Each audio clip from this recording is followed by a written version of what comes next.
బేసిక్లో చేసుకుంటారు. అందులో ఇద్దరు ఉండేవాళ్ళు అనమాట. సాంగ్స్ పాడతా, వర్షిప్ చేస్తారు, దేవుని చూస్తారు. ఒక 2 టీంలు ఉంటాయి అక్కడ. ఒకటేమో 9 to 5, 6 అండి, అది ఓన్లీ ప్రేయర్ టీమే. అంటే వాక్యం చెప్తారు, పాస్టర్స్ వాక్యం చెప్తారు, ప్రార్థన చేస్తారు అంతవరకు. ఇంకో టీం ఉంటుంది, అది ఓన్లీ వర్షిప్పే, అంటే పాటలు పాడతామే. వాళ్ళకి ఎప్పుడైనా మధ్యలో బోర్ కట్టిందనుకో, రెండు వచనాలు చదువుకుంటారు, లేకపోతే ప్రార్థన చేస్తారు, వాళ్ళ ఇష్టం. అది మెయిన్ ఏంటంటే వాళ్ళ స్తుతి ఆరాధన. ఇది ఏంటంటే మన యేసయ్యను జీవంగలటువంటి దేవుళ్ళను ఆరాధించాలనేసి ఒక తీర్మానం అక్కడ పెట్టారు కొండలరావు గారు, ఇంకా దానికి సంబంధించిన ఉన్నారు ఇంకా, రైట్. అయితే చిన్న ప్రార్థన చేసిన చిన్న గేటింగ్ చెప్తానండి. స్తోత్రం మహోన్నతం మహాపరిశుద్ధుడా నీకే స్తోత్రం. ఈ సమయం ఇచ్చినటువంటి నన్న ప్రభువా, నైనా బ్రదర్స్ని బట్టి, నన్ను ప్రవచించడం బట్టి నీకే స్తోత్రములు అయిన ప్రభువా.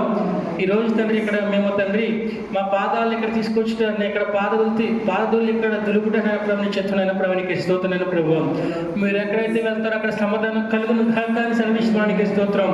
ఈ గృహంలో తండ్రి అయిన ప్రభు యొక్క చర్చిలోనైనా ప్రభు యొక్క తండ్రి వాళ్ళకి సంబంధించిన కుటుంబంలో మీరు శాంతి సమాధానాలు మీరు నింపబడుతున్న దేవానికి స్తోత్రమైన ప్రభువా. నాయననికి స్తోత్రం. మత్తయి సువార్త 5:9 సర్వించిన ప్రభువా తండ్రి, మీరు సమాధానపరిచిన వారు ధన్యులు, వారి దేవుని కుమారులను సర్వించిన వారికి స్తోత్రం ప్రభువా.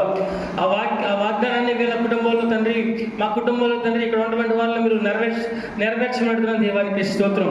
ఈ యొక్క చిన్న ప్రార్థన ఒక పాసంగా చేసుకోమని నాతో మీరు మాట్లాడమని అడుగుతూ యేసునామములో అడుగుతున్నాను తండ్రి, ఆమేన్. అయితే ఆయన ఇక్కడ ఈ విధంగా సజీవంగా ఉండమంటే దేవుని యొక్క కృపని.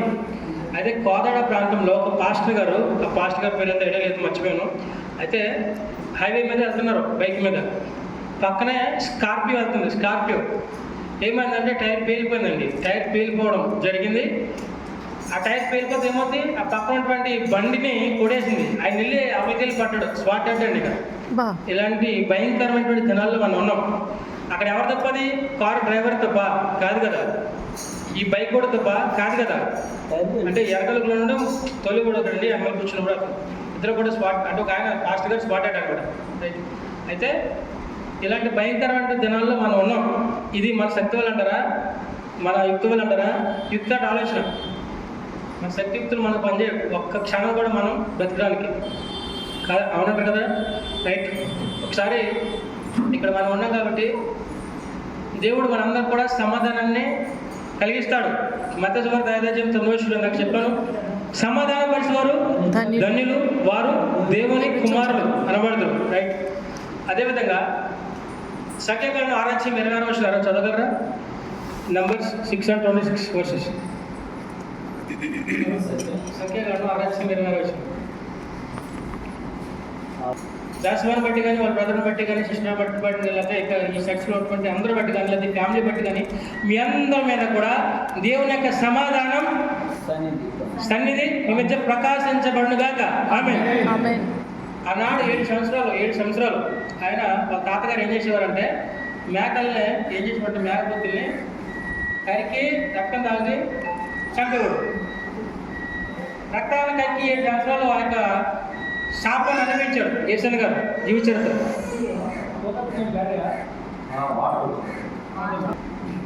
7 సంవత్సరాలు పిచ్చోళ్ళలాగా తిరిగాడు ఊరంతా. అయితే ఆ తాతగారు రక్తం తాగి చంపేవాడు కదా, దేవతలకు బలిచేవాడు మేకల్ని, అదే పొట్టిలు అంటారు కదా. అయితే ఇదే శాపం వాళ్ళ మన మీదకి వచ్చింది, అదే మనవంటి యేసయ్య గారి మీద వచ్చింది.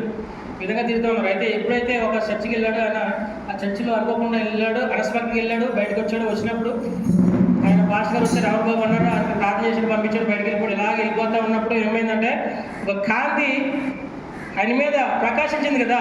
ప్రకాశించినప్పుడు ఏమైంది, ఆయన మనోనేత్రాలు తెరవబడ్డాయి. ఎవరై? యేసయ్య గారి మనోనేత్రాలు తెరవబడ్డాయి కదండి. మనోనేత్రాలు అంటే మనలో కొన్ని స్కిల్స్ ఉంటాయి. ఆ స్కిల్స్ మనలో ఉన్నటువంటి శక్తులను, మహాత్మా గాంధీ అంటాడు, ఒక వ్యక్తి సంపూర్ణ మూర్తిమత్వ వికాసం చెందాలంటాడు. అంటే సంపూర్ణ మూర్తిమత్వ వికాసం అంటే పర్సనాలిటీ ఇంగ్లీష్లో సంపూర్ణ మూర్తిమత్వ డెవలప్మెంట్ అంటే ఒక వ్యక్తిలో అనేక లక్షణాలు ఉంటాయండి. అది సింగింగ్ అయినా, లేకపోతే ప్రేర్ చేయడమైనా, పని చేయడమైనా, రకరకాల డ్రాయింగ్ అయినా, లేకపోతే చాలా తలాంతులు ఉంటాయి కదా. ఈ తలాంతుల్ని శాతంగా ఏం చేస్తాడంటే, తెలియకుండా వాటికి గుడ్డిదనం కలిగేస్తాడు, తెలుసుకోకుండా. యేసయ్య గారి మీద ఎప్పుడైతే దేవుడి సన్నిధి కాంతి ప్రకాశించిందో, నేనేంటి ఈ స్థితిలో ఉన్నాను, రక్త కప్పం తిరుగుతుందేంటి, పిచ్చుల్లాగా ఉన్నానేసి ఒకేసారి రవావి చెందాడు. మళ్ళీ ఇంటికి వెళ్తాడు, కొత్త బట్టలు వాళ్ళ అమ్మ దగ్గరికి వెళ్తాడండి. వాళ్ళ అమ్మ దగ్గరికి వెళ్ళినప్పుడు విచిత్రంగా చూస్తుంది, ఏంటి అందరూ పిచ్చుల్లా తిరిగాడు కదా. మళ్ళీ వచ్చిందంటే అనేసి యాస్టేజ్గా చూస్తుంది వాళ్ళ అమ్మ. సరే అనేసి అక్కడ నుంచి లోపలికి వెళ్తాడు. లోపలికి వెళ్ళినప్పుడు అక్కడ అడుగు మీదే పడుకుంటాడు యాస్టేజ్గా. పడుకున్నప్పుడు మార్నింగ్ లేచిందంటే లోపలికి వెళ్తాడు. లోపలికి వెళ్ళిన తర్వాత వాళ్ళన్నీ బట్టలు, 7 డ్రెస్సులు అంటే బట్టలు ఉండవు కదా, వాళ్ళన్నీ బట్టలు వేసుకుంటాడు. బ్రదర్ బట్టలు వేసుకొని, తెల్ల బట్టలు వేసుకొని వాళ్ళ అమ్మకు మాట్లాడతాడు, బాబు మీరు బాగుపడ్డా కాబట్టి వచ్చి ఇప్పుడైనా మంచిగా ఉండు. వాళ్ళ నాన్న రైస్ ఫ్యాక్టరీ ఉంటుందండి, రైస్ ఫ్యాక్టరీ. ఆ రైస్ ఫ్యాక్టరీలో నువ్వు పని చేసుకోవాలి అంటే దేవుడు కనపడ్డాడు కదా. సన్నిధి గారిని కనపడినప్పుడు నువ్వు నా కోసం జీవిస్తావనేసి ఒక స్వరం పడుతుంది. తర్వాత నెక్స్ట్ అయితే ఆయన కోసం జీవించకుండా ఏం చేస్తాడంటే మళ్ళీ రైస్ మిల్ కోసం వెళ్తే మళ్ళీ అదే